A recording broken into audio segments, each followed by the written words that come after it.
Now, Pakistan will hold general elections later this month amid concerns that the army is cracking down on press freedom in an effort to influence the result. The military denies interfering in politics, but one of the country's oldest newspapers has seen its distribution severely disrupted. Secunda Kermani has more. It's 5 a.m. and tens of thousands of newspapers are on their way from markets like this to homes and offices across Pakistan.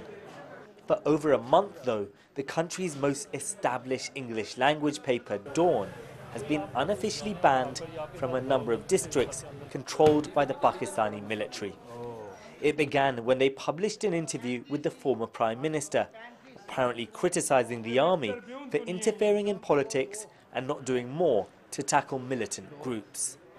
Many in Pakistan believe that the problems being faced by Dawn are part of a wider clampdown on press freedom ahead of elections.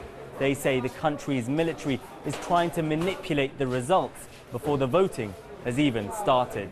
We had something like 650 complaints across the country of people who are not receiving Dawn despite their insistence because their distributors want to deliver it, but they are being physically obstructed by the military. Hamid Haroon is the CEO of Dawn and also heads the All Pakistan Newspapers Society. What is occurring, in fact, is a decapitation of a political class, of political leadership on the eve of the elections. The media is required to be silent about it under the guise of national security.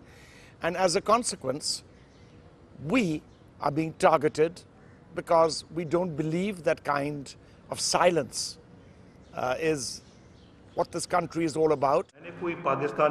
Last year, former Prime Minister Nawaz Sharif was disqualified from office. He's now on trial for corruption. Sharif's supporters and many analysts say his rivals, the military, forced him from power using the courts as a cover.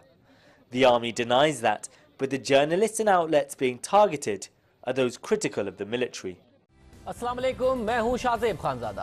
Earlier this year, Geo News was taken off air in large parts of Pakistan, reappearing after reportedly agreeing to change its editorial stance.